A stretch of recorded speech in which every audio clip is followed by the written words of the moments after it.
Ele é um dos poetas mais queridos do Brasil.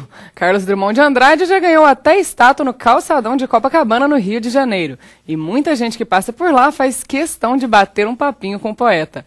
Tanto carinho se revela também em uma pesquisa feita por um aluno do mestrado em letras da PUC. Reconhecido por muitos como o maior poeta brasileiro, Carlos Drummond de Andrade é o 9º filho de um casal de fazendeiros da cidade mineira de Itabira do Mato Dentro. Escritor e jornalista de ofício, mas farmacêutico por formação, se estivesse vivo, Drummond teria completado 110 anos no ano passado.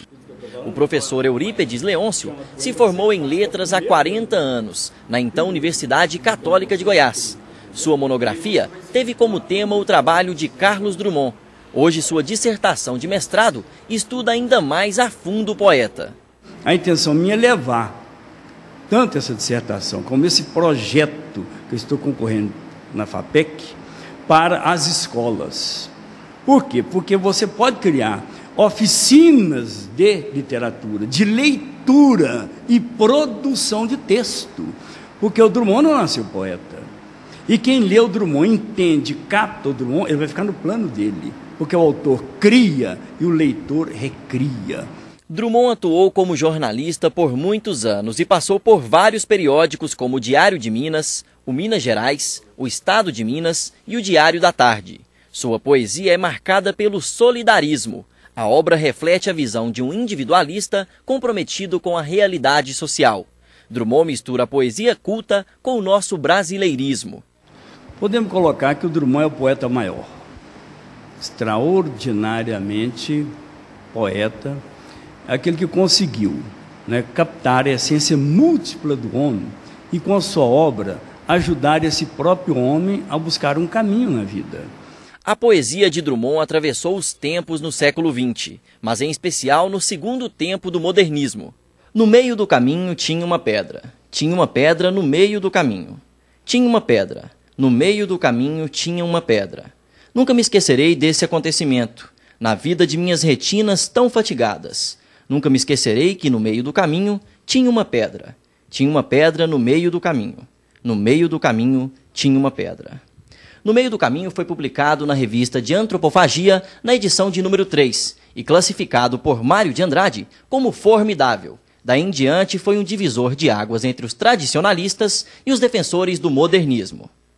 Houve também quem criticou No Meio do Caminho. Alguns disseram que não se tratava de um poema, mas sim de uma provocação, pela quantidade de repetições. O modernismo exerceu grande influência em sua obra. Seu estilo é permeado por traços de ironia, observações do cotidiano e humor. São verdadeiros retratos existenciais transformados em versos e estrofes.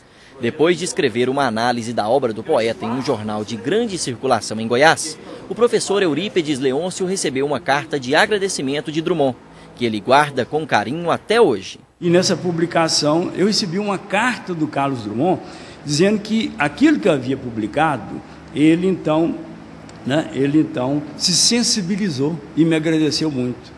Aí eu continuei estudando a obra do Drummond e me encorajou novamente a vir para o mestrado da PUC, fazer o curso de letras, crítica literária, exatamente para especializar e ter uma credibilidade no meu trabalho sobre o Carlos Drummond.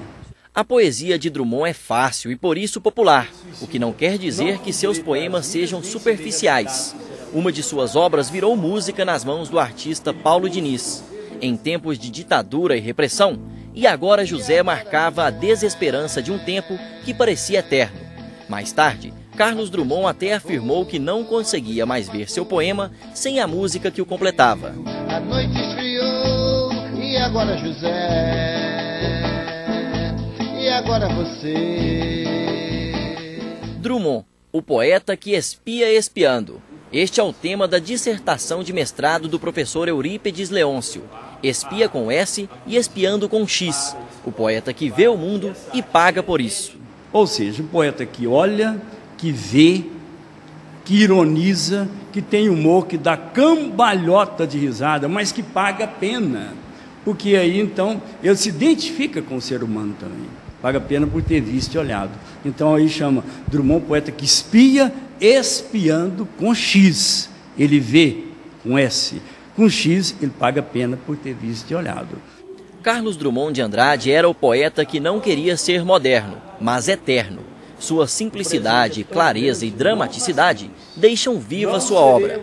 Quem passa pela orla de Copacabana, na cidade do Rio de Janeiro, vê uma estátua do poeta, sentado em um banco com as pernas cruzadas e de óculos. Drummond está de costas para o mar. Ele raramente fica sozinho. Tiram fotos, sentam, conversam, pedem conselhos.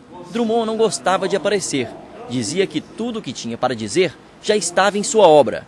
Mas quem quiser um conselho do poeta, basta sentar-se ao seu lado e viajar em sua poesia, de fundo à beleza carioca. Quando eu nasci, um anjo torto, desses que vivem na sombra, disse: vai, Carlos, ser gaucha na vida. Fui e vi as casas que espiam os homens que andam atrás de mulher. Talvez a tarde não fosse azul e por isso não houvesse tantos desejos. O homem, atrás do óculos, da mesa e do bigode, ele é simples, sério e forte. Atrás da mesa, do óculos e do bigode. E o bonde passa todos os dias cheio de pernas, brancas, pretas, amarelas, pernas de todas as cores. Para que tanta perna, meu Deus? Pergunta meu coração, porém meus olhos não perguntam nada. E tu, meu Deus, por que tu me abandonastes e me deixaste sozinho, se sabias que eu não sou Deus, eu sou um fraco? Mundo, mundo, vasto mundo, se eu me chamasse Raimundo, seria uma rima, mas não seria uma solução. Mundo, mundo, vasto mundo, mais vasto que o mundo é o meu coração.